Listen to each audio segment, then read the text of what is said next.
il y a plus de 20 ans, je dirais, plus de 20 ans.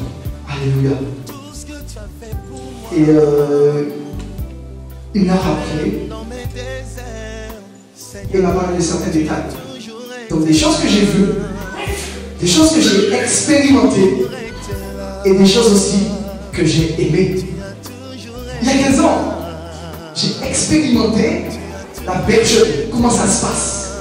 Et Dieu m'a rappelé tous ces détails. Et je l'ai vécu. En revenant avec le trophée de la victoire, attestant qu'il a vécu la mort. Amen. Alors, vraiment, je prie le Seigneur qu'il puisse te conduire dans sa parole avec puissance. Amen. Que nous soyons richement bénis. Merci, serviteur. Sois dirigé. Amen. Amen. Acclamez la parole.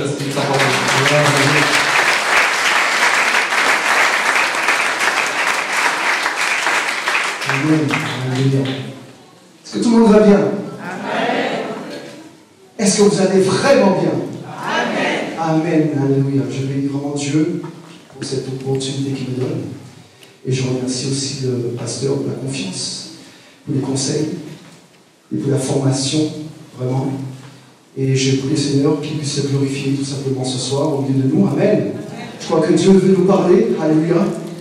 Et que je sois juste un canal et un instrument pour sa gloire. Amen. Alléluia. Moi, je crois que nous allons être bénis. J'en suis sûr. Alléluia. Amen. Je crois que nous allons être bénis. Amen. C'est pas parce que c'est moi qui le dis, c'est parce que je le sens au fond de moi. Amen. Alléluia. Dieu fait toujours honneur à sa parole. Dieu honore toujours sa parole. Amen. Et il dit que sa parole ne reviendra pas à lui sans avoir accompli son effet. Amen. En tout cas, je prie que sa parole puisse accomplir un effet dans vos cœurs ce soir. Je prie qu'il y ait un changement, un impact dans vos vies. Je prie qu'il y ait une transformation totale et définitive. Allez, pour glorifier le nom du Seigneur. Soyez tous richement bénis dans sa présence. Alléluia. Est-ce que tu peux me donner un bon amen, s'il te plaît, pour m'encourager? Alléluia. Amen.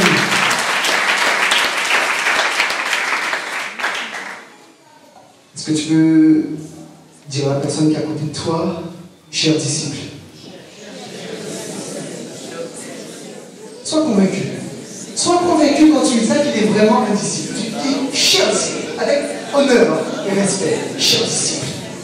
Amen. Et maintenant tu peux lui dire, bon et fidèle serviteur. C'est ça? Bon et fidèle servante. Alléluia. Amen.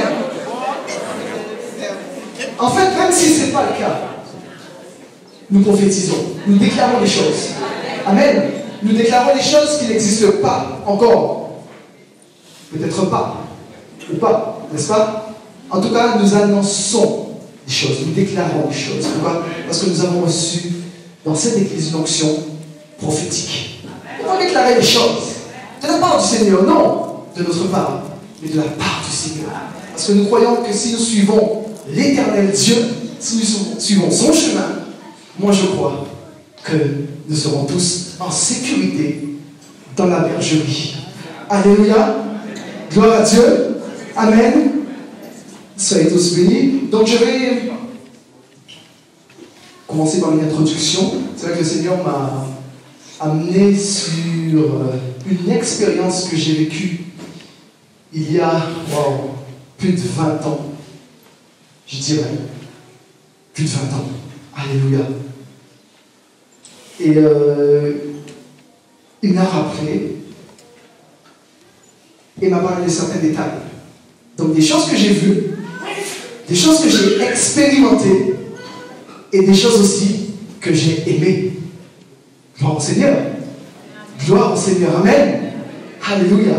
C'est une histoire que je vais vous raconter. Alors après les événements de la souffrance en 1976, nous sommes partis vivre à Vieux-Fort. Amen. Comme beaucoup d'entre vous, nous avons dû quitter la région, n'est-ce pas? Et habitant Vieux-Fort, pendant quelques temps, je me suis lié d'amitié avec un ami. Amen. Et cet ami avait des moutons. Cet ami avait un élevage de moutons. Donc ses parents avaient un élevage de moutons.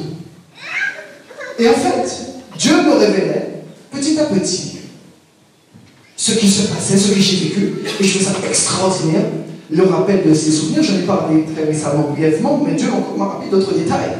Et je m'en ai partagé avec vous. En fait, j'ai expérimenté la bergerie.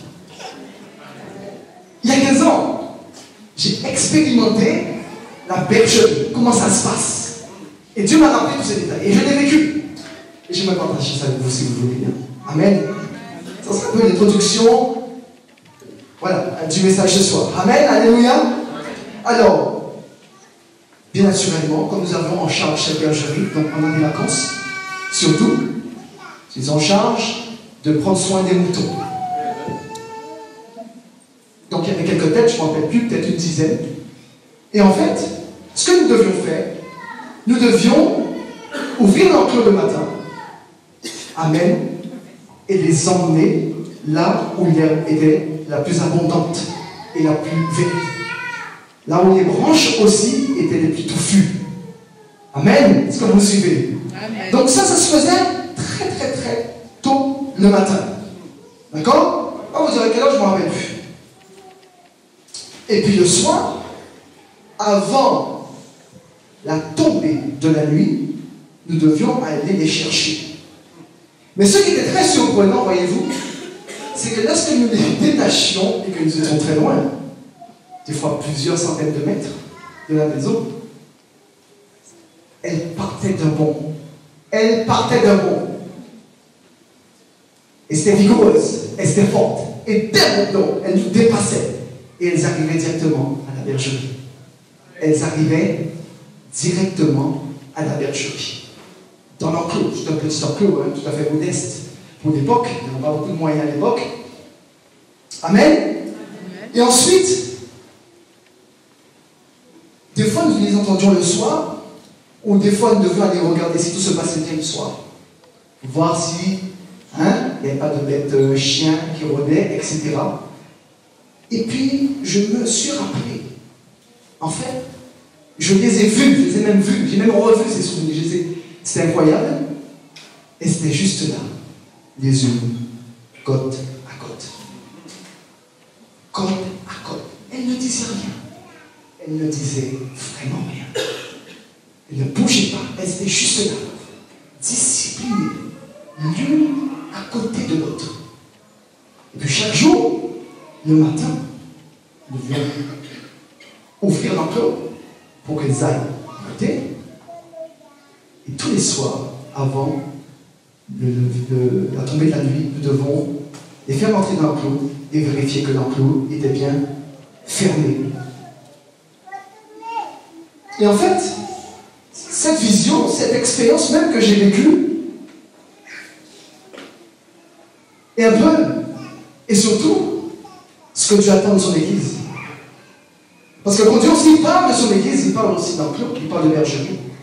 Est-ce que vous êtes d'accord avec moi? Est-ce que quelqu'un est d'accord avec ce que je dis? Amen. Jésus même étant la porte, l'accès de la bergerie, n'est-ce pas? Qui donne donc accès aux brebis, qui leur permettent donc de sortir, d'être libres, n'est-ce pas? Pour aller brouter donc la parole, n'est-ce pas? Amen. Pour rentrer, parce qu'elles sont bien vigoureuses, hein? Après avoir brouté toute la journée, et rentrer à la bergerie toute seule, sans aide. Et dans cette bergerie, elles étaient disciplinées, comme dans l'église. Donc c'est un peu ce que Dieu veut pour l'église. Dieu veut que nous soyons disciplinés comme ses brebis. Il veut que nous soyons exactement comme elle. Alléluia. Nous avons Jésus qui est le berger. Amen. Ok? Qui prend soin des brebis. Qui leur donne cette nourriture dont elles ont besoin. Qu'elles soient vigoureuses. Qu'elles soient fortes. Et surtout, qu'elles soient disciplinées. C'est très très important. Puisqu'à l'heure où nous devons annoncer Christ, amen, nous devons annoncer ce qui se passe aussi dans la bergerie, nous aurons sûrement, n'est-ce pas, à répondre à certaines questions de ce qui se passe. Mais nous devons avoir la vision juste. Le pasteur avait déjà prêché sur la vision de la bergerie. Amen. Mais il est important pour nous, n'est-ce pas, de comprendre ce que Dieu attend de nous réellement. Nous, l'Église véritable. Nous ne sommes pas n'importe quelle église. D'ailleurs, aucune église n'est n'importe quoi. Mais je parle de nous parce que nous sommes là. Et parce que Dieu a un plan particulier pour nos vies. Dieu a un plan particulier pour cette église. Dieu nous a assigné une mission que nous devons accomplir. Alléluia. Amen. Et pour pouvoir atteindre ces résultats, pour pouvoir atteindre ces objectifs, nous devons suivre scrupuleusement, n'est-ce pas, des recommandations du serviteur, qui est le représentant même de Jésus. Jésus n'étant pas là sur la terre, mes frères et sœurs. Jésus n'est pas là. Mais il a laissé des hommes, n'est-ce pas, pour conduire son troupeau. D'où le pasteur Michael, le pasteur Bénédicte. Alléluia. Est-ce que nous pouvons les honorer par nos acclamations, s'il vous plaît? Parce que sans berger, il n'y a pas de bergerie. Sans berger, il n'y a pas de brebis. Est-ce que vous comprenez? Christ n'étant pas là, mes frères et sœurs. Christ n'étant pas là. Amen. Voilà la vision de la bergerie. Et quelque chose d'autre m'a touché. C'est que ces brebis, ces moutons, c'est une masse, leur servaient de revenus. La brebis, les brebis, lorsque vous avez un troupeau, c'est dans le but de le vendre, d'accord, pour en tirer un revenu. Est-ce que vous êtes d'accord avec moi? Donc la richesse même de berger dépend du nombre de brebis. Est-ce que vous êtes d'accord avec moi? Un berger est riche, on va dire qu'il est riche, lorsqu'il a un très grand troupeau. Et d'ailleurs, notre patriarche Jacob nous enseigne. Notre patriarche nous enseigne comment faire, comment démultiplier un troupeau. Amen, amen, amen. Vous faites ça? La parole, alléluia. Donc, la richesse de berger, ce qui fait qu'un berger est riche, c'est le nombre de brebis. Alléluia. Amen. Et ça, c'est très important. C'est très important. Le nombre est très important. Pas que nous cherchons la quantité, nous ne cherchons pas, mais c'est ce que Dieu veut. C'est ce que Dieu veut. Pourquoi? Pourquoi? Parce qu'il reste peu de temps. Le compte à rebours a déjà commencé. Christ lui-même d'abord est déjà un pied même à l'intérieur. Il n'attend que ce signal, celui de son Père. Donc il y a une urgence. Pourquoi? Lorsque nous faisons un calcul humain, si nous devons calculer le pourcentage de convertis de brebis par rapport amené à la population totale de la Guadeloupe, nous verrons que c'est très faible. Nous verrons que c'est très faible. Ça nous donne quoi? Dans la parole de Dieu, il est dit quoi? Que la moisson est grande. Mais il y a peu d'ouvriers. Elle est grande, la moisson. Mais il y a peu d'ouvriers. Oui. Le disciple est un ouvrier. Amen. Ce qui détermine la richesse même d'une église. Pas que nous courons après les âmes, mais parce que il faut faire entrer toutes ces âmes. Il faut les faire entrer. Toutes ces brebis qui sont perdues, toutes celles qui sont égarées, il faut les faire entrer.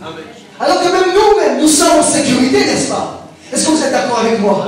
Alors que même dans la bergerie, d'ailleurs, nous regardions, elles étaient en sécurité, puisque au moins de problème, nous venions. Amen. Alors que même nous-mêmes, nous sommes ici, assis, en sécurité, dans la présence de Dieu. Dehors, il y a des brebis égarées. Donc le rôle de l'Église, nous le comprenons bien,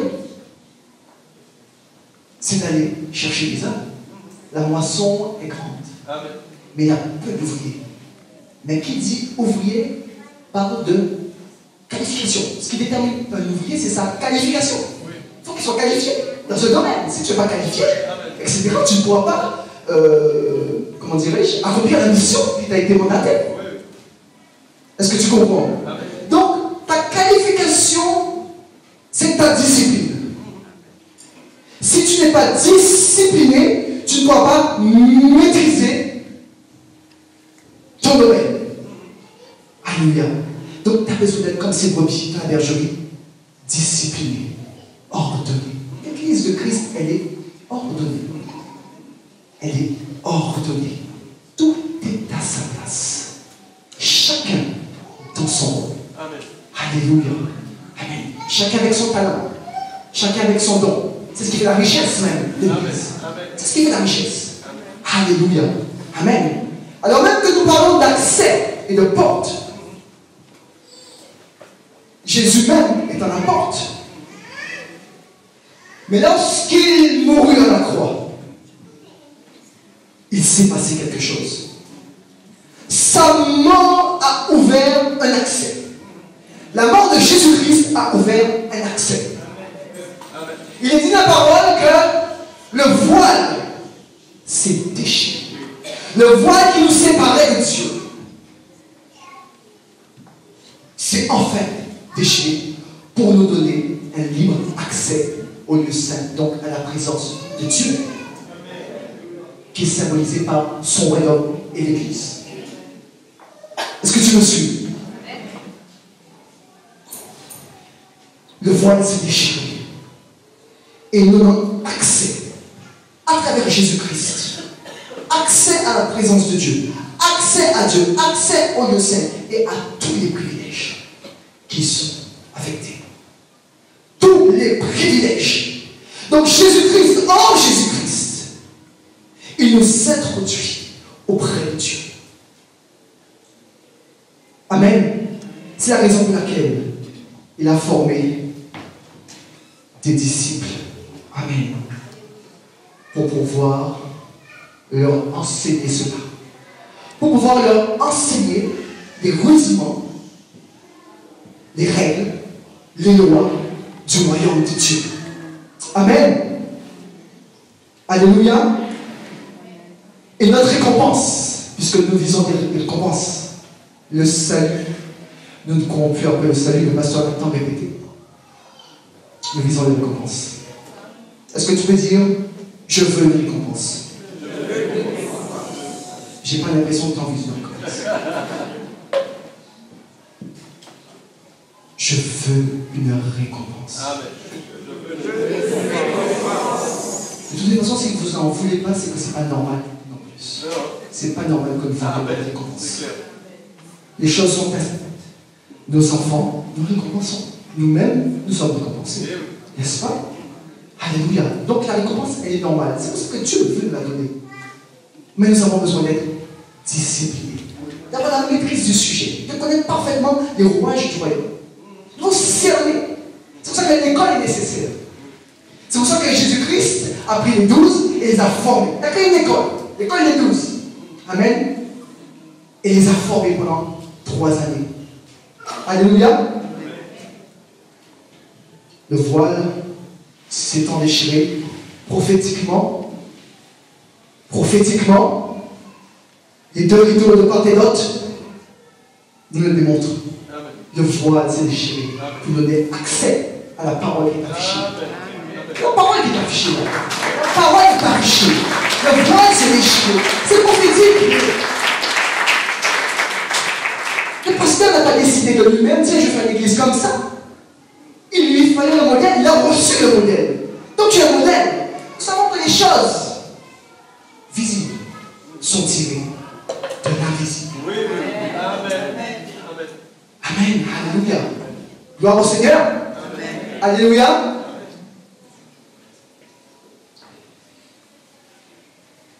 Je voudrais qu'on voit, s'il vous plaît, Matthieu 28, 18. Que s'est-il donc passé? Matthieu 28, 18. D'abord, nous allons lire ça ensemble. Est-ce que nous pouvons prendre l'ensemble à 3? Si vous l'avez, on va y aller. 1, 2, 3, disons. Jésus s'étant approché, leur parla ainsi. Tout pouvoir m'a été donné dans le ciel et sur la terre. Est-ce que tu peux me donner 3 fois Amen? Donne-moi 3 fois Amen sur cette parole. Amen. Et Amen. Pourquoi Jésus leur rappelle cela? N'oubliez pas qu'ils sortent tout juste de la croix. Et que les disciples, ne sachant pas réellement ce qui se passait à cette croix, ont perdu confiance. Qui fait que là même Jésus leur est apparu après, ils ont douté. Mais en déclarant cette parole, parce que nous croyons la puissance de la déclaration de la parole, Jésus, en faisant cette déclaration, que tout pouvoir, alléluia, m'a été donné. Où? Dans le ciel. Est-ce qu'il a dit une partie du pouvoir? Est-ce qu'il a dit un peu de pouvoir? Il a dit tout pouvoir. Parce que le tout, c'est Dieu qui a le pouvoir. Et il y a un transfert de pouvoir. Christ a récupéré le pouvoir. Parce qu'il fallait qu'il récupère ce pouvoir. Il fallait qu'il leur dise. Et je peux vous assurer que ça crée de la confiance en eux. Quelle confiance? Quelle confiance en ce qu'il va leur dire juste après. En cette déclaration fracassante. Cette déclaration qui va changer le cours de l'existence, le cours de l'humanité, qui va changer à tout jamais. Alléluia. La vie sur la terre. Alléluia. Et dans le ciel. Amen. Alléluia. Quelle est cette parole? Qu'est-ce qu'il va leur dire? Parce qu'après qu'il fut glorifié, après qu'il eut vaincu la mort, revenant avec le trophée de la victoire, attestant qu'il a vaincu la mort, Dieu lui a transféré ce pouvoir. Et il reçoit ce pouvoir et maintenant il veut leur donner. Il le récupère pour le donner. Et qu'est-ce qu'il va dire dans le verset suivant, s'il vous plaît? Qu'est-ce qu'il leur dit? On va le refaire de façon coordonnée. À 3. 1, 2, 3. Allez et faites de toutes les nations les disciples, les baptisant au nom du Père, du Fils et du Saint-Esprit. Acclame Dieu pour ça, s'il te plaît. Parce que c'est à cause de cette parole que tu es là. C'est à cause de cette parole que tu es là. C'est à cause de cette parole que tu as pris naissance, que tu es né de nouveau. Alléluia. Dieu donne enfin un accès. Alléluia. Oh, à son royaume. À qui? À qui? Toutes les nations. Alléluia. Toutes les nations. Alléluia. Alléluia. Gloire à Dieu. Donc il y a eu tout un écosystème qui s'est mis en place. Lorsque Jésus, écoutez, cette déclaration, elle a une puissance extraordinaire. Nous voyons les fruits qu'aujourd'hui nous sommes là pour témoigner. La parole de Dieu est une puissance phénoménale. Il y a très peu de gens qui sont convaincus. La puissance de Dieu est phénoménale. Elle est phénoménale. Elle est extraordinaire. Et nous le voyons dans Genèse. Lorsque Dieu dit que la lumière fut, soit la lumière fut, tout s'est mis en place. Alors que la terre est formée vide, elle s'est mise en place. Le système s'est mis en place. Au même niveau. C'est au même niveau. Cette déclaration aussi, elle est fracassante. Elle va mettre en place un écosystème spirituel, que je peux appeler ça comme ça. Toute une organisation spirituelle qui se met en place sur cette parole. L'Église est née sur cette parole. Les ministères sont nés sur cette parole. Les dons sont nés sur cette parole. Nous sommes nés sur cette parole. Nous sommes nés de nouveau sur cette parole. Alléluia. Alors que nous appartenions au monde, aux ténèbres, nous appartenons maintenant à la lumière et à la vie sur cette parole. Allez, faites que les nations deviennent des disciples. Ils libèrent cette parole. Alléluia. Et les apôtres, qu'est-ce qu'ils vont faire? Qu'est-ce qu'ils vont faire, les apôtres? Ils ne vont pas y aller tout de suite.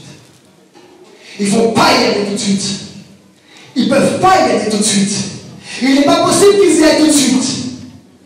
il fallait qu'ils reçoivent d'abord le Saint-Esprit. Il fallait d'abord qu'ils reçoivent le Saint-Esprit. Alléluia. Ça veut dire que sans le Saint-Esprit, nous ne pouvons pas annoncer Christ. Parce que nous avons l'annoncé de manière charnelle. La porte, l'accès nous est donné. Maintenant, il faut y aller. D'accord? Mais pas de n'importe quelle manière. De manière ordonnée. Nous ne pouvons pas faire ce que nous voulons. Parce qu'aujourd'hui, il se passe un peu tout et n'importe quoi. Il se passe tout et n'importe quoi. Les gens sont à charge de la vérité, mes frères et sœurs. Et nous avons pour devoir, nous, Église véritable, d'annoncer la vérité. Mais pour annoncer la vérité, il faut la chercher. Si tu veux avoir la vérité, il faut la chercher. Pourquoi? Il y a tant de choses à revoir. Il y a tant de choses à défaire. Il y a tant de forteresses qui se sont érigées. Donc, il faut chercher. Mais comment chercher? Mais comment est-ce que vous allez faire pour trouver la vérité? Si vous n'êtes pas discipliné, comment vous allez faire pour la trouver, cette vérité, si vous n'avez pas soif et faim de Dieu et de la parole? Comment est-ce que vous allez faire? Vous n'allez pas pouvoir trouver Dieu. Parce que trouver la vérité, c'est trouver Dieu. Trouver la vérité, c'est trouver Dieu. Alléluia. Tel qu'il est. Tel qu'il veut que nous le voyons. Tel qu'il veut que nous le voyons, mes frères et sœurs. Parce que Dieu veut qu'on le voie d'une manière particulière. Pour nous, pour chacune de nos vies, mais aussi pour l'Église. Nous ne connaîtrons jamais Dieu dans toute sa splendeur. Dieu est illimité. Illimité, sauf qu'on est. Mais nous, il veut nous révéler une part de lui. Et c'est cette part que nous cherchons. Mais si nous n'avons pas la soif de lui, la faim de sa parole, si nous ne passons pas du temps à ses pieds, nous ne connaîtrons qu'une partie de la vérité. Et malheureusement, une partie de la vérité, ce n'est pas forcément toute la vérité parce qu'il manque des éléments. Dieu dit dans sa parole que mon peuple périt parce qu'il n'a pas la connaissance. D'accord. Donc la vérité est dans la connaissance est là. La parole de Dieu. Amen. Donc, nous devons recevoir ces clés. Nous devons découvrir pourquoi. Pour qu'elles puissent nous libérer. Pour qu'elles puissent nous affranchir. Exactement comme ces brebis. Elles sortent et qui entrent. Qui sortent librement et qui entrent. Pourquoi elles font ça? Parce qu'elles savent ce qu'elles doivent faire. Elles savent là où elles doivent aller. Elles savent ce qu'elles doivent faire. Et elles savent là où elles doivent aller. Nous aussi. Nous devons savoir ce que nous avons à faire et là où nous devons aller. Alléluia. Et regardez bien, les brebis, elles rentraient dans la bergerie avant la tombée de la nuit. Donc ça prouve bien que nous sommes du jour. Ça prouve bien que nous sommes du jour. Nous ne sommes pas de la nuit. Nous ne collaborons pas avec les ténèbres. Et le pasteur a dit quelque chose. Justement. Alléluia. Les choses cachées vont être toujours révélées. Elles vont être toujours révélées. Et je peux vous garantir quelque chose. Que Dieu, même si vous ne les confessez pas, mais Dieu nous les révèle. Dieu nous les révèle. Lorsque nous demandons à Dieu, parle-moi de telle personne, parle-moi de telle personne, nous avons des révélations. Nous avons des révélations. Dieu nous dévoile qui vous êtes. Pas par curiosité, parce que nous devons savoir qui vous êtes. Parce que nous avons votre responsabilité et nous devons aussi vous aider. Oui. Laissez-moi vous dire quelque chose. Un malade, pour être guéri, a besoin de médicaments précis. Donc, il y a une ordonnance qui correspond à une maladie précise. Donc, nous devons savoir. Alléluia. Mais Dieu expérimente notre patience, notre sagesse. Bien souvent, nous attendons. Bien souvent, nous attendons. Bien souvent, nous attendons. Nous savons, mais nous attendons. C'est ça le rôle du berger. Pourquoi? Pour que dans la bergerie, il n'y ait aucun virus. Aucun virus pour contaminer les autres brebis. Alléluia. Alléluia. Amen. Mais malheureusement, ou heureusement, c'est le plan de Dieu. C'est Dieu qui s'occupera de ces choses en son temps. mais nous savons. Gloire à Dieu. Gloire à Dieu. Ne cachez rien. Je vous en prie, mes frères et sœurs. Ne cachez rien. Dites qui vous êtes. Même s'il faut le dire, même s'il faut le redire, s'il faut confesser, confessez, libérez-vous. Nous sommes du jour, mes frères et sœurs. Pas de la nuit. Donc cet accès que Dieu nous donne, ce n'est pas n'importe quel accès. Ce n'est pas n'importe quel accès. Il s'agit tout de même du trône de Dieu. Qui peut prétendre s'approcher de Dieu de n'importe quelle manière. Qui peut prétendre s'approcher devant l'éternel Dieu comme il le veut. Qui peut prétendre s'approcher de Dieu sans se soucier de son état. Je m'appelle à votre conscience. Dieu a dit que la meilleure partie de l'homme, c'est sa conscience. Parce que si notre conscience ne nous fait pas des reproches, nous sommes tranchés. Si notre conscience ne nous révèle pas que nous sommes dans le péché, dans l'erreur, ça devient très grave. Mais je prie ce soir, au nom de Jésus-Christ, que les consciences soient réveillées. Qu'il y ait un réveil des consciences. Qu'il y ait un réveil des consciences. Alléluia. Pour savoir, pour comprendre dans quel état nous sommes. Il y a une urgence, mes frères et sœurs. Ce qui est très dangereux, c'est que nous ne comprenons pas cette urgence.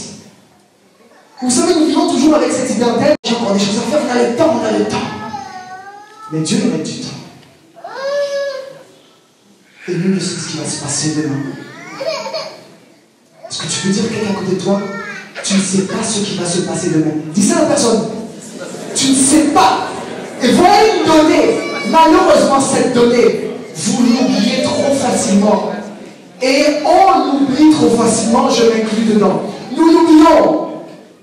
Nous l'oublions à cause, souvent, des distractions. À cause des choses qui viennent court-circuiter le plan de Dieu pour nos vies. À cause de nos désirs. À cause de ce que nous voulons. À cause de notre chair. Nous ne devons pas nous mettre sur le dos de la chair. Parce que c'est facile aussi de dire que c'est ma chair, c'est ma chair, c'est ma chair. Parce que Dieu nous a donné maintenant le secret maintenant pour pouvoir maîtriser cette chair. Et nous avons vu que ce secret nous a révélé par cet accès. Parce qu'en Christ, nous recevons le Saint-Esprit qui va nous sauver et révéler des choses cachées qui nous nourrissent. Donc rien ne peut rester à nu. Caché, pardon. Rien ne peut rester. Tout est à nu. Tout est à nu. Est-ce que tu es d'accord avec moi ce soir? Est-ce que quelqu'un me suit? Est-ce que quelqu'un est d'accord? Donne-moi un bon amen s'il te plaît. Mes frères et sœurs, c'est parce que l'heure est sérieuse. Vous ne pensez pas que l'heure est sérieuse? L'heure est très sérieuse, mes frères et sœurs. Pendant que nous parlons, peut-être qu'il y a quelqu'un qui va mourir sans Christ. Peut-être juste à côté, juste dans la résidence à côté. Je peux écouter. Qu'est-ce que je vous dise? Donc l'heure est sérieuse. Si les gens meurent et n'ont pas Christ, c'est que c'est grave. Mais attention, Dieu peut nous inviter cette responsabilité. Parce que nous sommes dans cet territoire, dans un secteur. C'est pas pour rien. Parce que Dieu dit que tout lieu que nous foulons, tout lieu que nous foulons, nous appartient. Ça veut dire qu'il nous pose ici. Donc ça veut dire que ce lieu nous appartient. Et qu'est-ce que nous faisons? Nous bâtissons un hôtel à la gloire. L'église est véritable, ce bâtiment. Ce lieu est un hôtel à la gloire de Dieu. Une tour de contrôle. Un phare pour éclairer notre environnement, pour éclairer notre région. Donc nous avons cette responsabilité, mes frères et sœurs, de l'urgence, du temps. Nous avons cette responsabilité. Alléluia. Parce qu'il y a quelqu'un qui attend un événement extraordinaire. Il y a quelqu'un.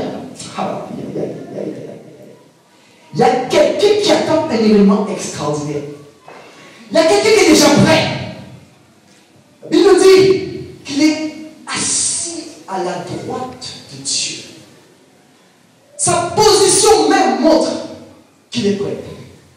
Il ne serait pas prêt, il serait en train de marcher. Il serait en train de marcher. La Bible ne dit pas que Jésus est en train de marcher. On dit qu'il est. Donc ça veut dire que quelqu'un qui est assis, c'est quelqu'un qui est en paix et qui est tranquille, qui attend quelque chose. Lorsque nous sommes assis, c'est que nous attendons quelque chose. Donc Christ attend quelque chose de nous. Il attend de célébrer un événement. Il attend de célébrer un événement. Il attend de célébrer les noces. Il attend son épouse. Il attend qu'elle soit prête. Elle se prépare, mais elle n'est pas encore prête. Pourquoi? À cause de reste. À cause de reste. À cause de brebis égarées. À cause de brebis perdues. Une brebis perdue, c'est une brebis qui n'a pas de berger. J'espère que tu as trouvé ton berger. J'espère que tu as trouvé ton berger. C'est pas parce que tu viens à l'église, même régulièrement, que les pasteurs Michael, pasteurs Bénédicte sont vos bergers. Vous devez leur dire. C'est pas votre présence à elle ne suffit pas, d'accord, pour attester, n'est-ce pas, que le pasteur est votre berger. Non. Vous devez lui dire, tu es mon berger. Vous devez leur dire, vous êtes mes bergers. J'aime ce silence. Je vais vous dire pourquoi. Il y a quelque chose qu'il faut défaire maintenant dans le nom de Jésus-Christ. Comment on appelle ça?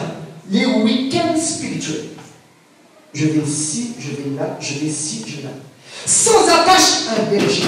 Mais si tu n'as pas d'attache à un berger, où est-ce que tu es? Tu es hors de la bergerie, puisque le berger, c'est lui qui est à la porte. Si tu ne passes pas par lui, tu ne peux pas entrer dans la bergerie, tu ne peux pas être en sécurité et encore moins être nourri.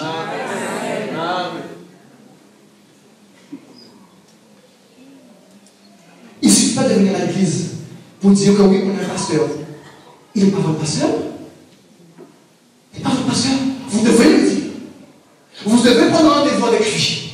Vous devez vous asseoir avec lui, avec eux, pour vous entretenir, leur dire que je vais depuis quelque temps. La parole me touche. Je veux que vous soyez les bergers. Regardez comment même le monde fonctionne. Votre médecin là, on vous oblige d'en avoir un petit peu. Attention, attention. Ton médecin est obligé. Tu es obligé de le faire. Mais avoir un berger, c'est l'honorer et le respecter. C'est l'honorer et le respecter. Alléluia. Alors nous allons faire une fête. Vous n'aimez pas faire la fête? Vous n'aimez pas faire la fête, hein? Mon Dieu, des Coliviens qui n'aiment pas faire la fête. Bon Dieu. Ah là là là là là. Vous êtes extraordinaire. J'aimerais bien qu'on vous voit, que nous avons quelques films de vous. Pour rire. Alléluia. Prenons tout de suite, maintenant, Matthieu 22, s'il vous plaît. C'est dans la vie du sujet. Alléluia. Est-ce que vous êtes bénis? Amen. Alléluia. Moi aussi je le suis. Matthieu 22, s'il te plaît, est-ce que tu peux m'afficher? Verset 2. Est-ce qu'on peut lire ensemble, s'il vous plaît? Le royaume des cieux est semblable à un roi qui fit des noces pour son fils. Un roi qui fit des noces pour son fils. Quel événement, n'est-ce pas? Quel événement? On se rappelle le mariage extraordinaire pour le monde, bien sûr, de Kate Middleton et de William. Quel mariage? Mariage qui a duré je ne sais pas combien de temps. Les médias, etc., etc. Je pense qu'il y a beaucoup de gens qui aimeraient assister à ce mariage. Quand un roi célèbre une noce, c'est pas n'importe quoi. Déjà, nous-mêmes, lorsque nous célébrons nos noces, c'est un grand événement. T'es pas d'accord avec moi? Attendez, vous n'êtes pas mariés. Il n'y a pas de gens qui sont mariés ici. Un mariage est un événement. Lorsqu'on décide d'épouser une femme, lorsqu'une femme décide d'épouser un homme, c'est un événement. Et qui se fête comme il se doit. Alléluia. Amen. Donc imaginez un roi qui célèbre les noces de son fils. À plus forte raison, un roi. Donc nous pouvons imaginer la grandiosité de ce mariage. Un mariage phénoménal.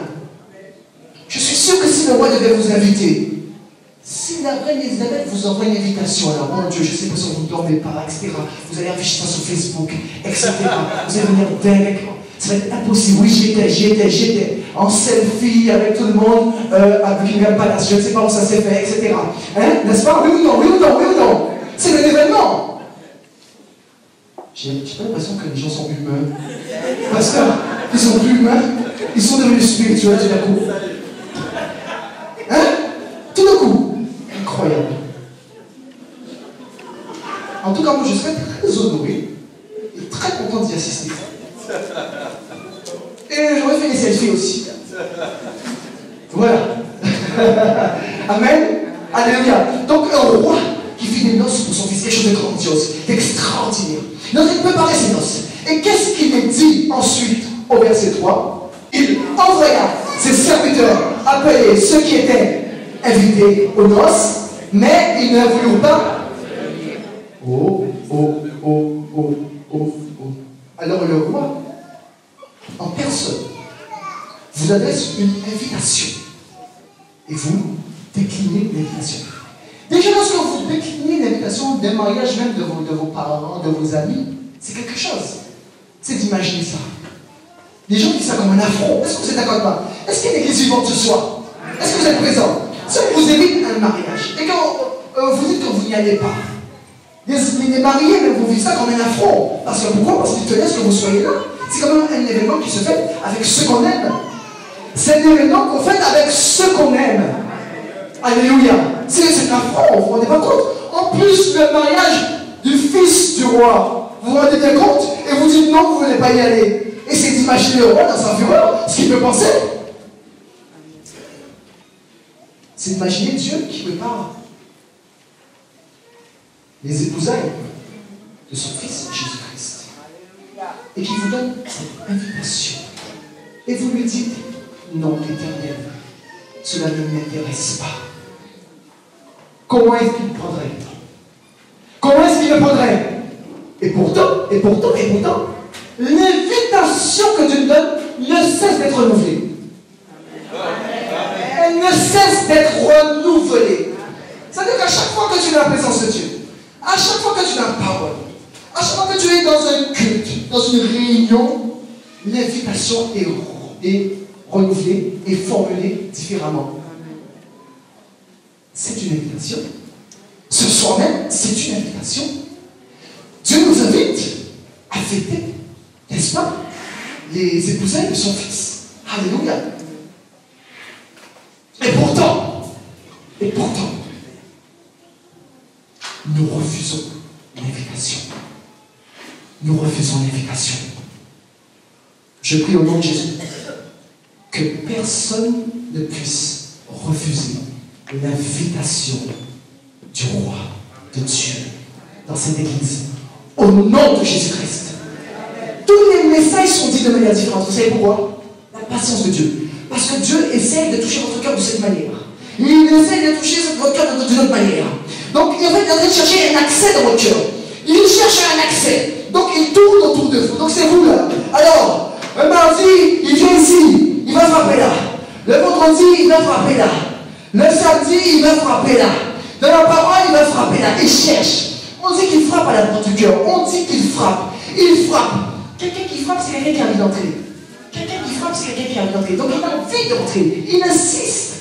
Il veut très bien frapper une fois et se dire que quand vous n'ouvrez pas, bordel, si quelqu'un qui veut frapper chez vous et que vous n'ouvrez pas, qu'est-ce qui se passe?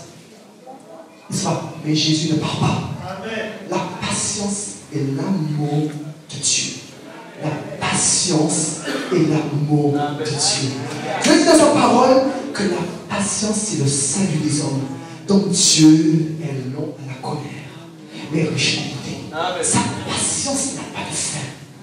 Mais elle aura une. Parce que nous avons l'impression qu'il n'a pas de fin. Parce que depuis la création, Dieu cherche le cœur de l'homme. Depuis la création, Dieu cherche le cœur de l'homme. Il frappe, il cherche d'une manière ou d'une autre. Il veut entrer par là, avec un message, un mot. On sait qu'un mot, il dit que seulement un mot pourrait me guérir. Il semble qu'un seul mot de Dieu peut nous toucher. Donc, c'est pour ça que les messages sont prêchés différemment. Mes frères et sœurs, c'est la même parole. Mes frères et sœurs, c'est la même parole que nous prêchons. Inlassablement, mais c'est la même parole. C'est la patience de Dieu vis-à-vis de nous. Même des gens qui ont refusé l'invitation du Seigneur.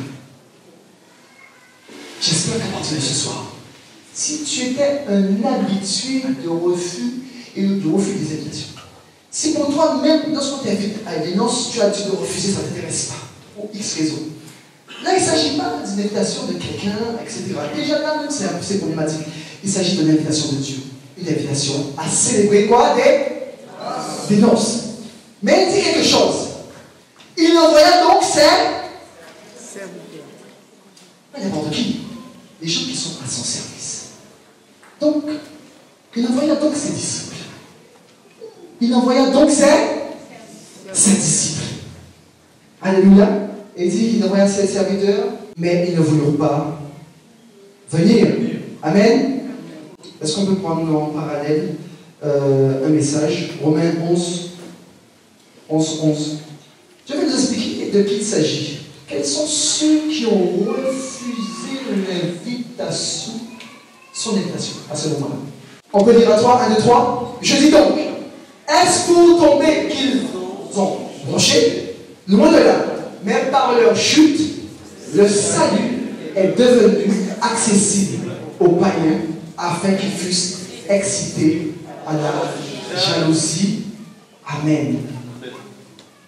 Dieu est en train de parler donc de son peuple. Parce que normalement, les noces étaient déjà pliées.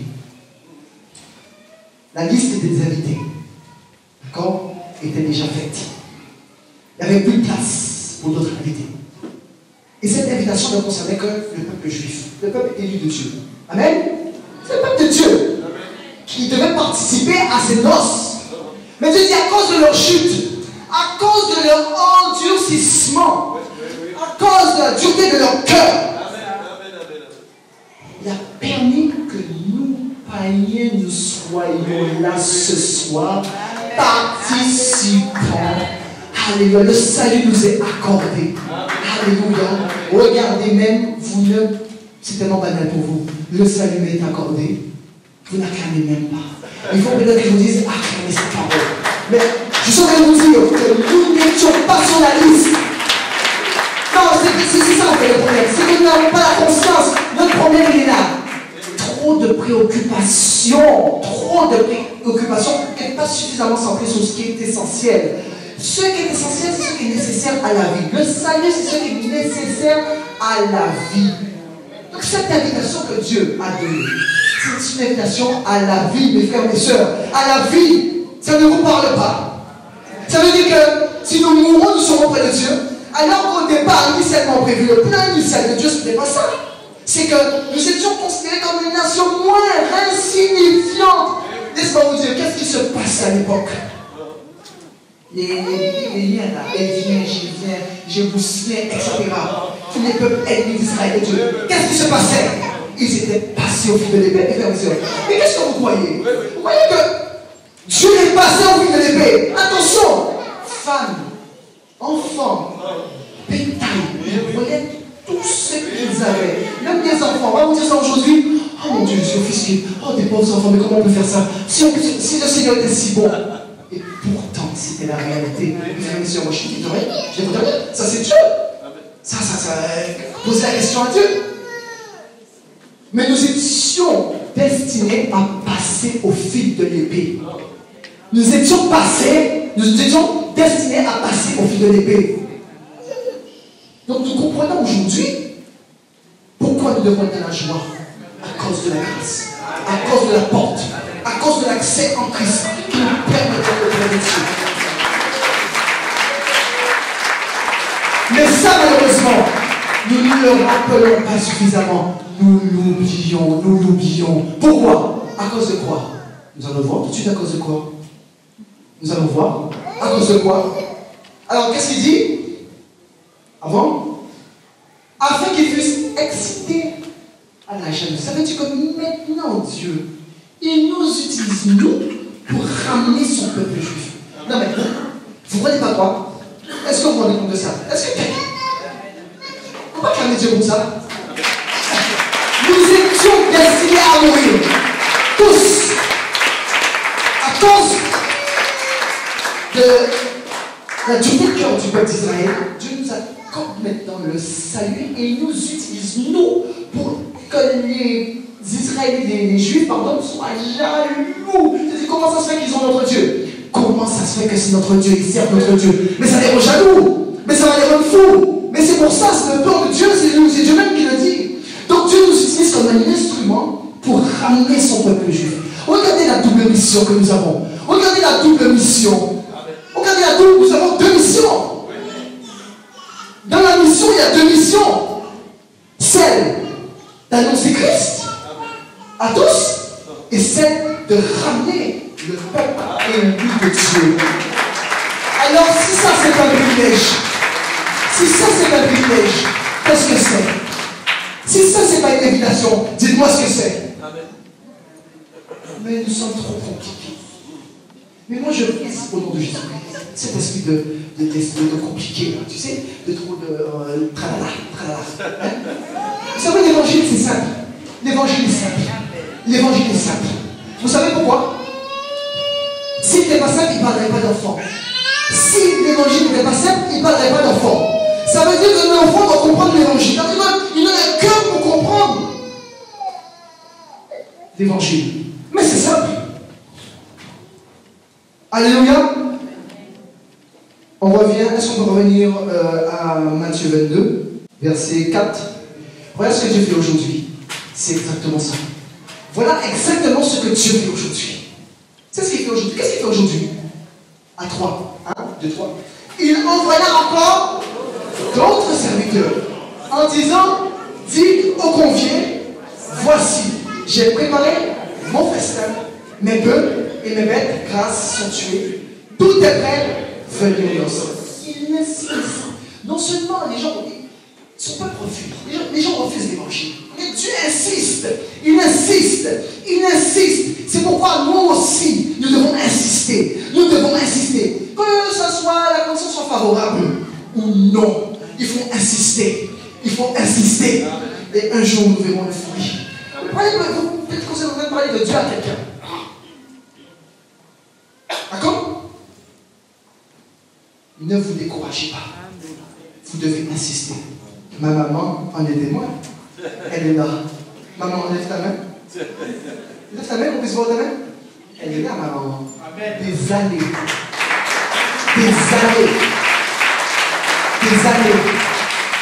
C'est pas moi. C'est Dieu. Mais c'est pas moi. Dieu m'a utilisé pour cela. Mais c'est pas moi qui suis dans son cœur. Parce qu'elle aurait pu ne pas dire. Elle fait choisir. Mais Dieu a touché son cœur. Donc, la persévérance est une clé pour obtenir des résultats. Persévère. Dis à quelqu'un à côté de toi, persévère. Vous savez pourquoi il faut persévérer? Je vais vous dire pourquoi. Parce que la route est longue. Parce que des fois, certaines journées sont plus courtes. Parce que des fois, nous devons faire face à des difficultés, à des épreuves qui nous pèsent, tous les fardeaux. N'est-ce pas? Alléluia. Donc ça nous paraît long. Mais persévère tout simplement. Alléluia. Donc, et il va encore faire une proposition. Alors, non seulement il invite, mais nous savons très bien comment ça se passe dans un mariage, dans des noces. C'est pas qu'il y a à manger. Mais il va encore tout faire pour les afficher. N'est-ce pas? Avec des mains délicates. N'est-ce pas? Alléluia. Pensant que même avec ça, en fait, Il serait venu. Mais malgré tout, il ne sera pas venu. C'est d'imaginer. Est-ce que vous comprenez la pensée de Dieu? Est-ce que vous saisissez la pensée de Dieu? L'invitation du Seigneur à venir dans sa bergerie. Alléluia, là où il est présent, là où il prend soin de nous. Est-ce que vous pensez qu'il y a des choses qui se... Est-ce que vous pensez que ça se refuse, ça? N'est-ce pas la folie de refuser Christ? N'est-ce pas une folie de refuser Christ aujourd'hui quand on voit l'état du monde? Nous-mêmes, nous disons souvent, mais comment nous avons fait pour vivre dans le monde? Nous disons souvent ça. Mais que ce soit surtout une réalité dans nos vies. Pas seulement le dire, oui, je suis sorti du monde, mais que ma vie reflète, en fait. N'est-ce pas? La gloire du royaume. La gloire du royaume. Et nous avons besoin d'être disciplinés. Afin que lorsque Jésus passe à la bergerie, qu'il nous voit bien coordonnés. Et ils sont là debout. Hein? Ils attendent. Ils veillent les brebis. Parce qu'ils n'étaient pas couchés. La plupart du temps qu'on voyait les brebis, elles se couchent pas toujours. Elles sont presque toujours debout. C'est rare. Elles sont debout comme ça. Là. Elles attendent, elles veillent. Les brebis, elles veillent. Elles attendent. Qu'est-ce qu'elles attendent? Parce qu'elles savent en fait que le berger va venir leur ouvrir la porte pour les emmener. Donc elles attendent quelque chose. Elles attendent qu'ils reviennent les chercher. Et elles doivent surtout attendre ce fameux jour. N'est-ce pas? Ce fameux jour. Mais, sans s'inquiéter de l'invitation, ils s'en allèrent. Celui-ci a, celui-là son, le 6. Et les autres se saisirent des serviteurs, les suffragères et les tuèrent. On vient au 5. Voilà la problématique. Voilà la problématique. Cherchez pas. Ne cherchez pas. Ils avaient d'autres préoccupations. Et ce sont nos préoccupations qui nous éloignent de Dieu. Pourquoi? Parce qu'elles nous absorbent. Regardez le temps que nous prenons lorsque nous avons des projets. Nous mettons en place un projet, un voyage est un projet. Le temps que nous passons, n'est-ce pas, pour organiser ce projet. Regardez ce que nous voulons, comment dirais-je, construire une maison. Regardez-moi le temps, c'est tout de fou. La construction. Et les gens se languissent. Les gens attendent comme ça. N'est-ce pas? Que la maison, les carreaux, il faut des beaux carreaux, il faut une belle cuisine. Mais ce projet, ça demande du temps, c'est une préoccupation. N'est-ce pas? Mais c'est une préoccupation. Mais c'est ce qu'ils sont en train de dire. Qu'est-ce qu'ils disent? Moi, j'ai des affaires à faire. Moi, il faut que j'aille occuper de mon champ, etc. Moi, il faut que je m'occupe de mes affaires, de mon business. J'ai mes clients qui m'attendent. Mais à quel moment on s'occupe des affaires de Dieu? Ça veut dire quoi? Que finalement, le peu de temps qui nous reste par rapport à ces préoccupations est quasiment nul. Donc, et ce qui fait qu'à la fin, on court. Oui, c'est vrai que j'ai pas eu le temps de prier. Oui, c'est vrai que j'ai pas eu le temps de passer du temps de la parole. Oui, c'est vrai que j'ai pas eu le temps. Oh, je ne peux pas venir à l'église parce que j'ai mes affaires à faire. Je ne peux pas venir à l'église parce que j'ai une réunion. Je ne peux pas venir à l'église parce que je fais ci. Je ne peux pas venir à l'église parce que j'ai ça. C'est pas ce que nous faisons. Toujours que nous justifier pourquoi? En mettant toutes ces choses en priorité dans nos vies. Alors que nous devons au contraire nous délester de toutes ces choses pour nous concentrer sur l'essentiel parce qu'il y a une urgence. Mais c'est une folie. Mais quelle folie! Mais quelle folie! Passez votre temps pour finir toute votre machine, organisation, passez du temps dans les plaisirs, dans les fêtes, dans les machins. C'est ça la bonne chair. Après vous vous étonnez que dans votre foyer ça ne fonctionne pas. Vous vous étonnez que Dieu n'a pas encore répondu à une bénédiction. Vous vous étonnez que vous êtes encore dans la promesse de l'épreuve. Alors que vous n'êtes pas centré sur ce qui est essentiel, Christ. À cause des préoccupations, à cause des projets. Et pourtant, le projet de Dieu, il me semble, c'est le meilleur des projets. Est-ce qu'il y a le meilleur projet que celui de Dieu? Le meilleur projet, c'est Dieu. Parce que dans toutes ces choses que nous faisons, elles disparaîtront. Tous ces projets-là ont une fin. Et regardez le temps que vous passez à peaufiner. Je dis qu'il ne faut pas avoir de messe. Mais je parle de préoccupations. Ça ne doit pas vous préoccuper. Faites votre maison, ne vous préoccupez pas. Vous avez un constructeur. Est-ce que vous comprenez ce que je veux dire? Est-ce que nous comprenons? Nous saisissons. D'accord? On parle vraiment que c'est des choses qui vous préoccupent. D'accord? Ça veut dire que la préoccupation, ça prend de la place dans nos pensées. Alors que nos pensées doivent être connectées aux pensées de Dieu. Nous recevons les pensées de Dieu. Mais lorsque nous surchargeons nos pensées, nous les fatiguons. Qui fait que nous ne pouvons plus recevoir les choses de Dieu. Et derrière, il n'y a pas de résultat. Il n'y a pas de résultat.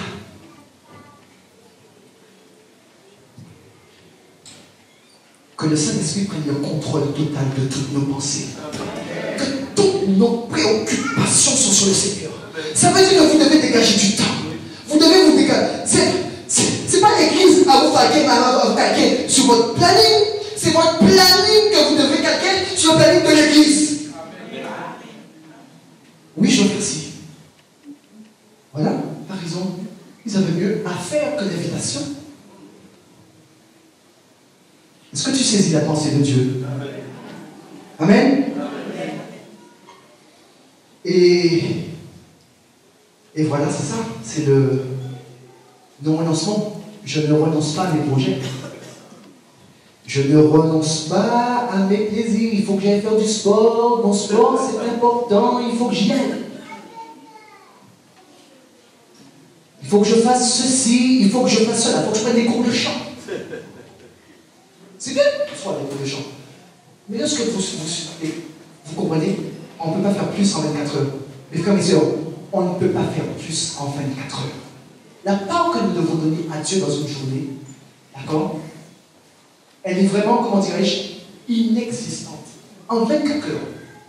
Quand on prend 24 heures, d'accord, même 10%, c'est pas près de 3 heures, d'accord, on ne donne pas 3 heures à Dieu par jour, quand on va bien. Donc le pasteur est obligé de mettre en place une session de prière pour qu'on puisse, mais oui, mais il est obligé de le faire, mais s'il ne le fait pas, et je ne suis pas sûr que tout le monde le fasse, mais en tout cas, il prend l'initiative de le faire. Est-ce que vous comprenez?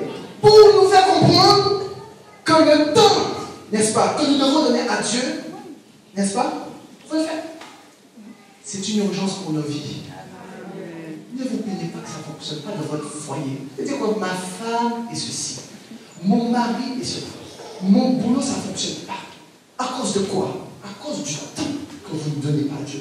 Parce que c'est en donnant du temps à Dieu que vous recevez les pensées de Dieu. Mais les pensées de Dieu, elles ont pour but de vous affranchir, de vous libérer, de vous accuser la paix, la joie en vous.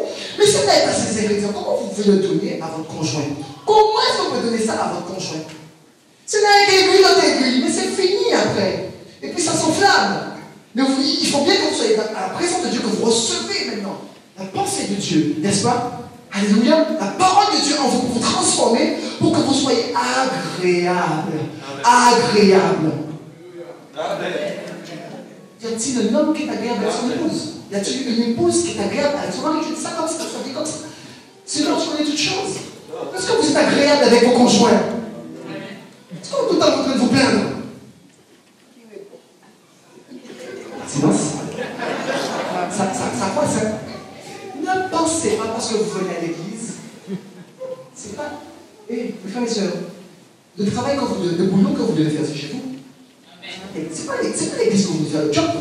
C'est parce que vous faites le job chez vous que Dieu vous qualifie, vous donne une qualification pour le servir. Donc le disciple maintenant, attention, il doit se discipliner absolument, et je pense qu'on va même interroger son entourage pour savoir comment ça se passe. Qu'est-ce que vos voisins pensent de vous? Qu'est-ce que vos collègues pensent de vous? Mais ça c'est important. Mais il y avait des enquêtes qui étaient faites pour savoir si vraiment nous devons confier des fonctions, des responsabilités, parce qu'il y a un enjeu important. Nous ne pouvons pas les confier à n'importe qui, ce n'est pas possible. Si nous le faisons, nous partons à la dérive.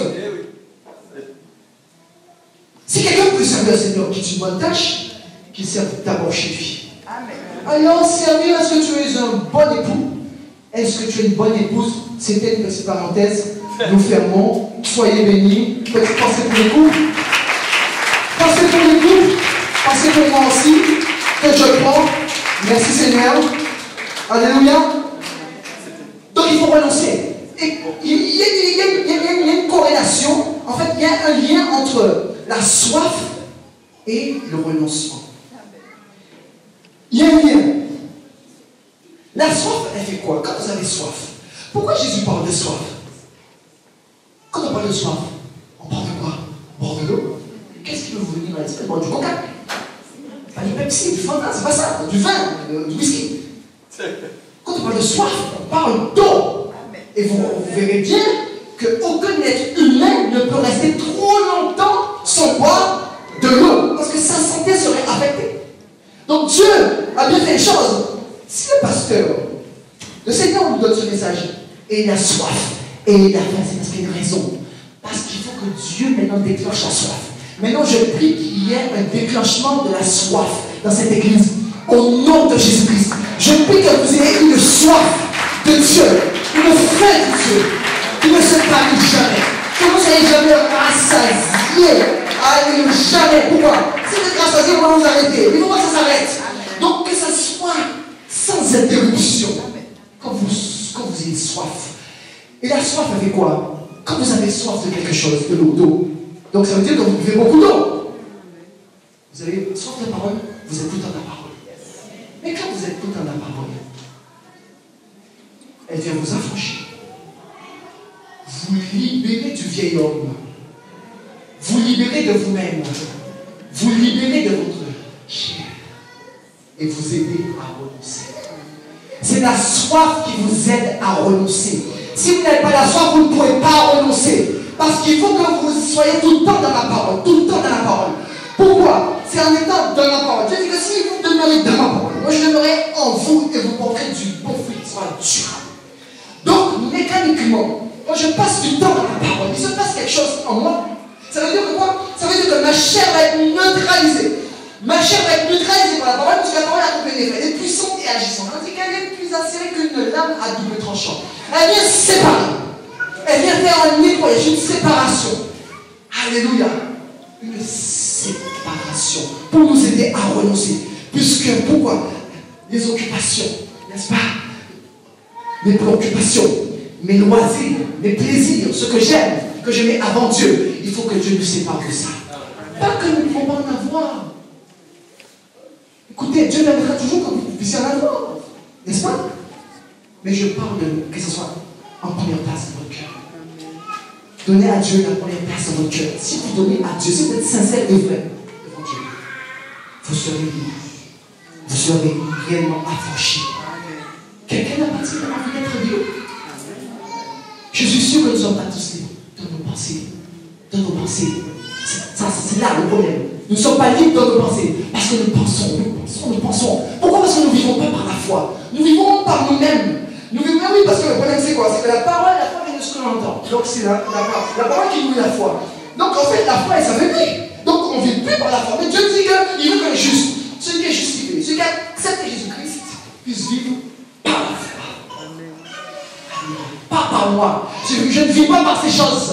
Je ne vis pas par tout ce qui m'entoure. Pourquoi? Parce que j'ai compris en fait qu'il y a un monde surnaturel qu'on ne voit pas et qui est le plus important. Le monde visible n'est pas important parce qu'il est amené à disparaître. Mais c'est ça la priorité. Mais mes frères et sœurs, il va disparaître. Mais en fait, le diable, il s'en amuse. Il s'en amuse et il nous utilise comme des poupées. Des poupées. Le diable s'en amuse comme ça. Comme une marionnette. Il tient les ficelles. Allez, il dit, hein, toi tu aimes bien pour les voyages? Je vais te faire organiser des voyages dans l'année. Tu vas faire beaucoup de voyages. Dieu aussi, il va dire, voilà, des préoccupations. Donc, il faut organiser, il faut prendre du temps. Mais finalement, qu'est-ce qui se passe? Je ne passe pas le temps que je dois passer dans la présence de Dieu. Résultat, ma foi est faible. Résultat, je suis dans l'épreuve, je ne m'en sors pas. Et je souffre et je vais pleurer auprès du pasteur. Alléluia. Vous avez compris chez moi? Vous demeurez la parole. Il y a des choses qu'il faut mettre à côté. Amen. Je vais vous finir. Donc la soif a rapport avec le soif. Donc c'est pour ça qu'on dit ayez soif, ayez soif, ayez soif, ayez soif, ayez soif. Nous devons prier et demander à Dieu la soif. Voilà les sujets. Voilà des vrais sujets pour l'Église. Voilà des vrais sujets pour nos vies. Ce sont des vrais sujets. Pas Seigneur, donne-moi. Et il va nous donner. Mais les vrais sujets qui sont importants pour la vie maintenant. Et pour la mission. C'est là. Amen. Alléluia. Le 7. Le roi fut irrité, il envoya ses troupes, fit périr ses meurtriers et brûla leur épreuve. Épreuve. Ça s'est réellement passé. Jérusalem fut détruit. Après 70 années après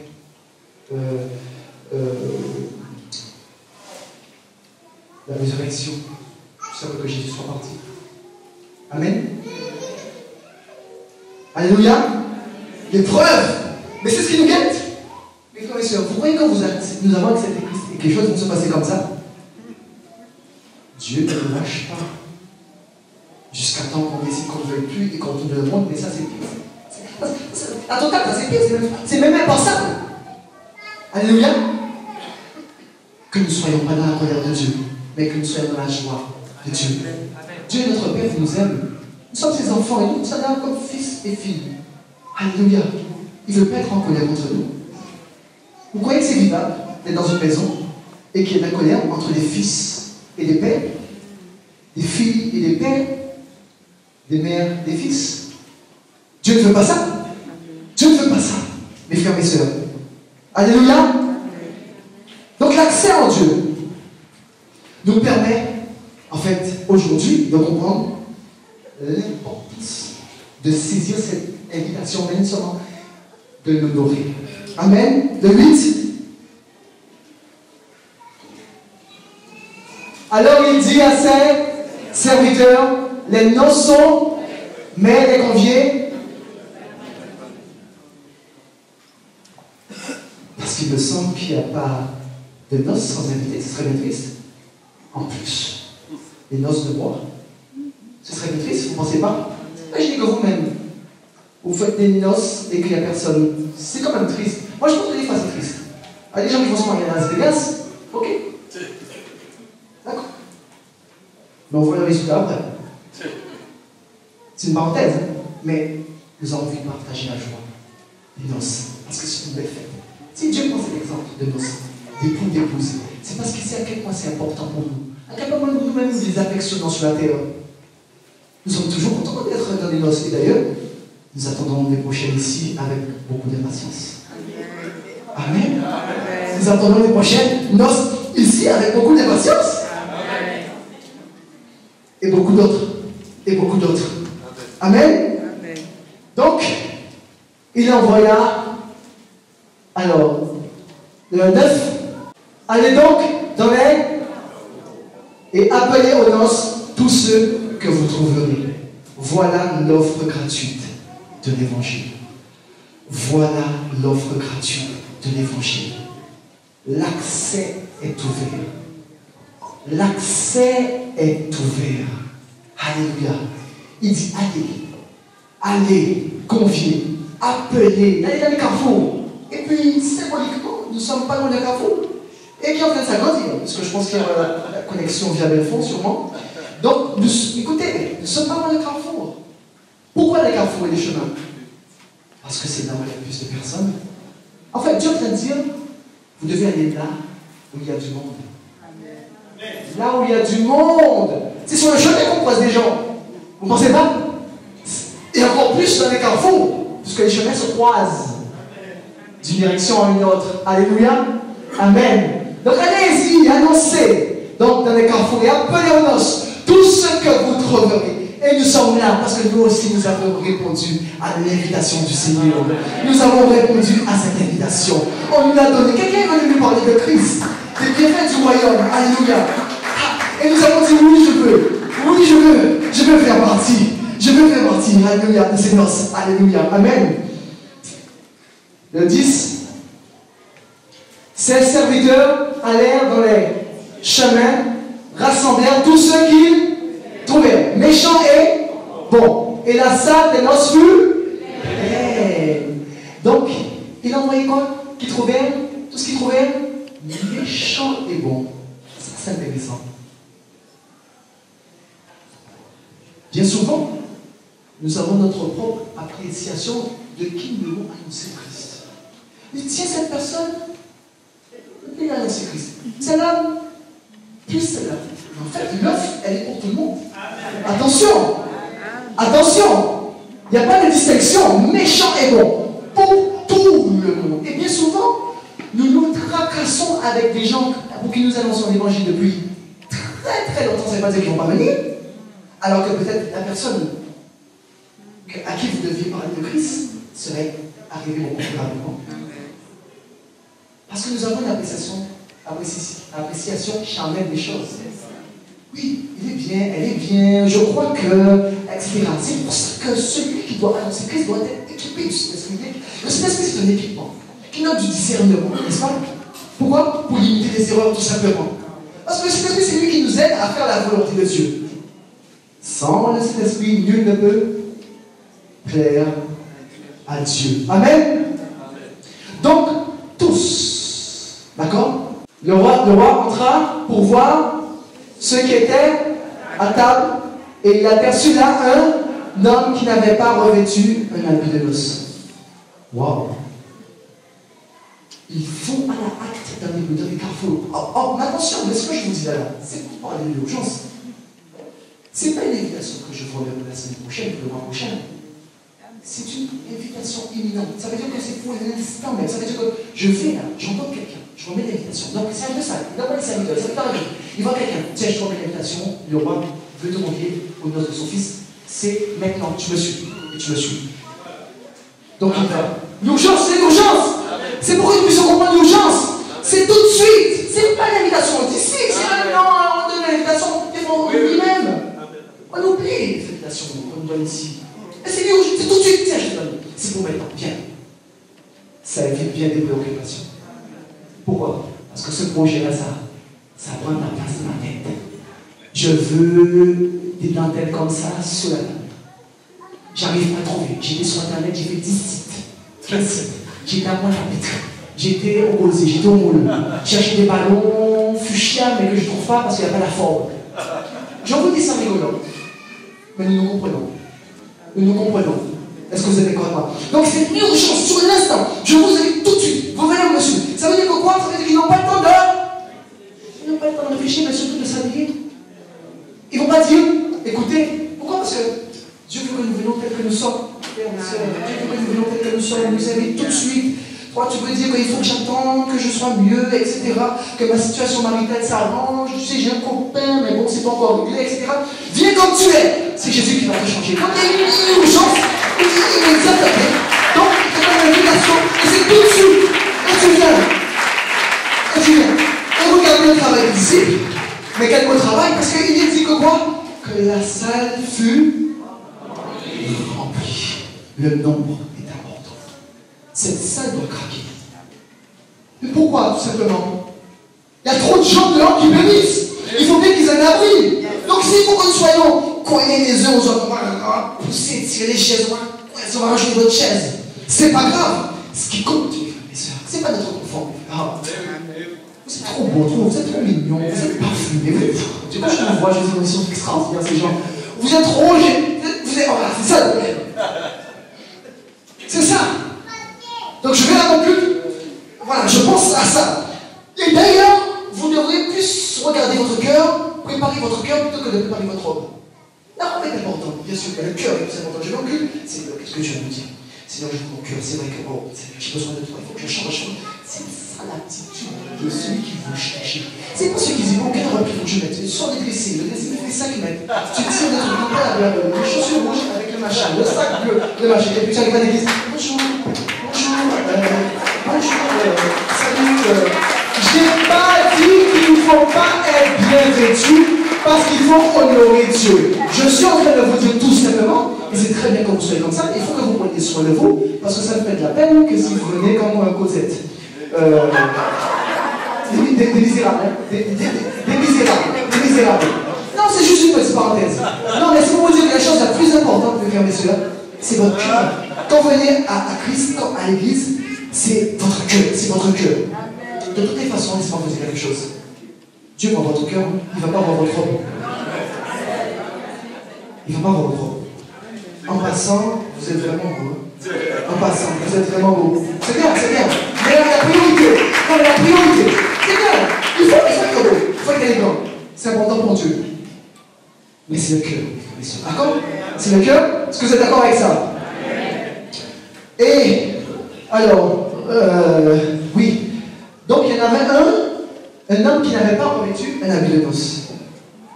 C'est finalement tout ce que je trouve sur la route n'ont pas le temps de se changer. Ça m'étonnerait que je tombe sur quelqu'un qui est déjà prêt, avec un ambulance.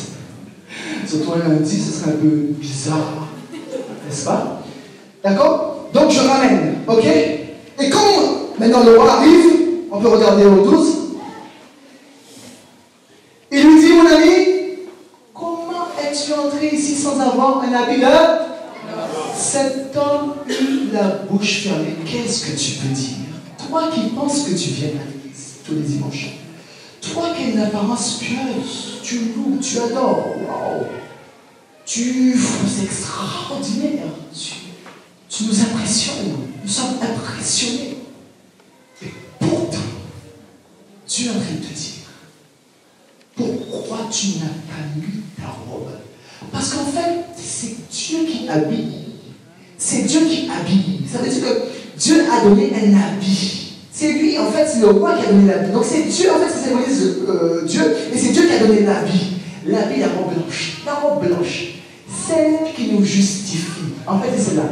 Et en fait, cette personne n'a pas reçu, a pensé que, parce que je viens à l'église, parce que je loue, parce que j'adore, parce que j'ai une apparence de la piété, parce que voilà, j'ai toujours un rêve, quelque chose d'extraordinaire, etc.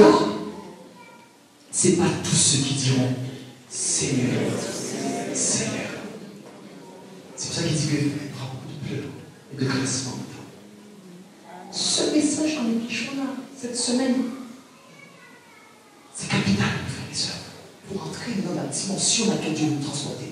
Dimension d'excellence, de perfection. Des disciples selon le cœur de Dieu.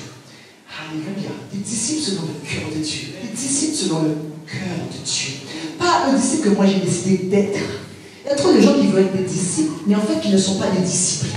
Ils ont l'apparence d'être disciples, mais ils ne le sont pas. Parce que le disciple est rattaché à un berger. Parle-moi de ton berger, je te dirai si tu es un disciple. Parle-moi de ton berger, je te dirai si tu es un disciple. Quant à si vous avez plusieurs bergers, my God, c'est une catastrophe. On vous fait bouffer de la tanière le lundi. On vous fait manger de l'herbe le mercredi. On vous fait manger toutes sortes d'herbes. Parce qu'en fait, la parole est dite d'une manière différente. C'est pas la même chose, mes frères et sœurs. La mission n'est pas la même pour chaque église. Donc, qu'est-ce qui se passe? Vous mangez les herbes, toutes sortes d'herbes qui font du mélange en vous. Le résultat, indigestion. Indigestion. Il y a des personnes dans cette église. Vous devez faire très attention à ça. La multiplication des bergers. Ou bien le samedi au véritable. Le dimanche. Je ne sais où. Attention avec ces choses. Attention avec ces choses. On ne se moque pas de Dieu. Amen. Attention avec ces choses. Je ne dis pas qu'on ne peut pas aller encourager un pasteur, d'accord. Mais que ça devienne une habitude, c'est très inquiétant. Et d'ailleurs, si on doit mener une enquête sur votre vie, on comprendra bien ce qui se passe réellement. Il ne peut pas, mais mes soeurs, c'est pas moi qui le dis, il ne peut pas y avoir de conflit, c'est pas possible. C'est pas possible. C'est pas possible. C'est pas possible. Alléluia. C'est pas possible. On peut passer au film. Alors le roi dit au serviteur, liez. C'est vous qui faites.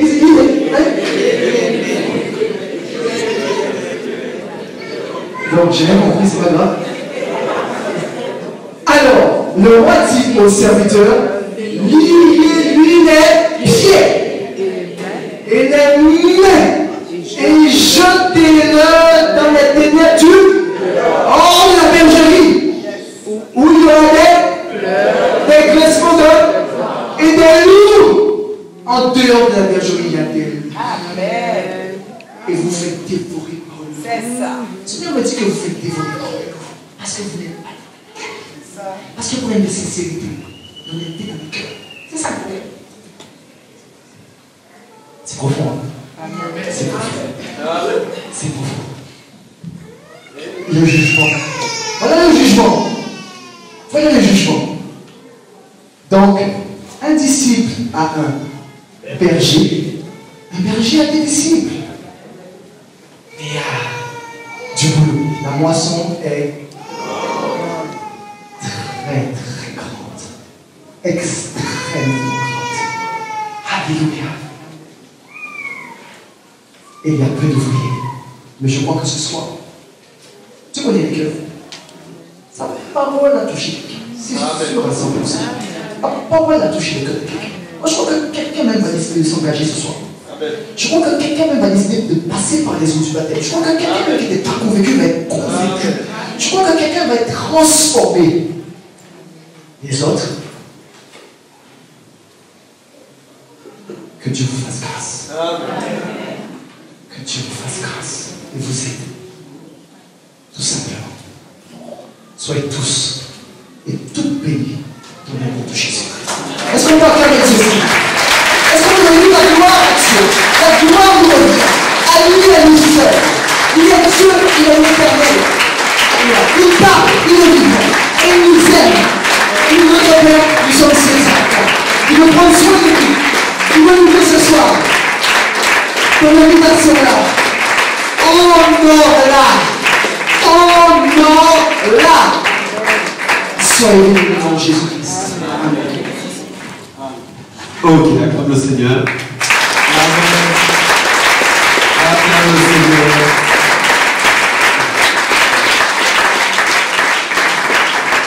Il est plus âgé que moi, mais je vais lui dire quelque chose. Tu es bien mon fils. Amen. Amen.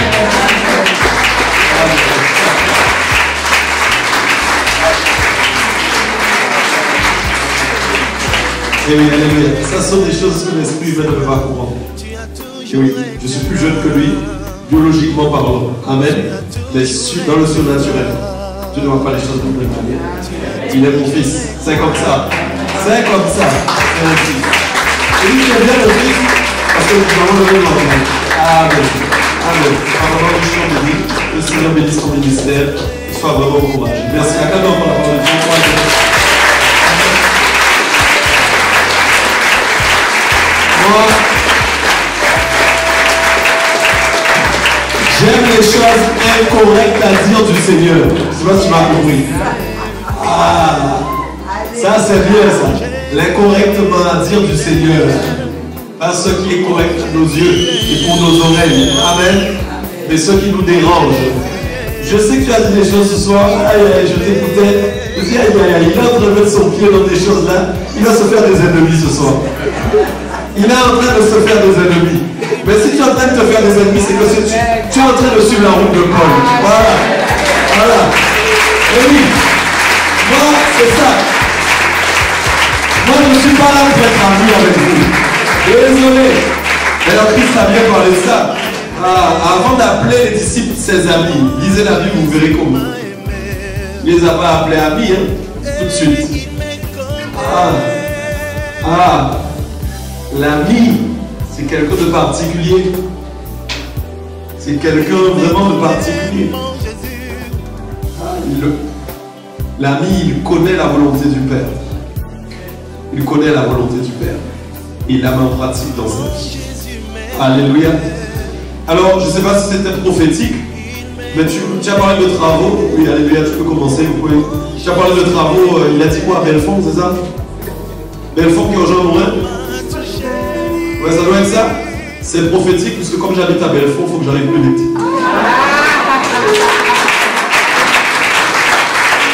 Seigneur est en train d'ouvrir la porte pour moi. J'arrive. Viens avec moi. Puis il y avait un petit aparté aussi pour les couples. J'ai pris chez moi aussi. Hein. Oui, je prends chez moi. Hein. Je pense que j'ai à apprendre aussi. Hein. Tant pis pour les hypocrites là. Hein. Nous sommes vrais. Hein. S'il y a des gens qui veulent faire des hypocrites, nous sommes vrais. J'ai pris, hein, en fait. Je sais pas, j'ai senti quelques dents tomber par terre ce soir. Regarde les gling. Et il a dit la coupe. Alors j'ai dit pas dans mon cœur, j'ai entendu, mais tu as ouvert une porte, tu as fermé une porte. C'est le mystère de la porte ouverte. Hein. Tu as ouvert une porte, hein. Tu l'as refermée derrière. Bien comme il faut. Hein. Tu l'as clôturé, tu l'as fermé. Alléluia. Bon. Chacun vous entrez chez vous, les couples. Parlez avec votre femme et votre mari. Hein. Amen. Alléluia. Alléluia. Dieu s'est donné. Il a a pris ma place. Il a pris ma place. Il a pris ma place. Il a pris ma place.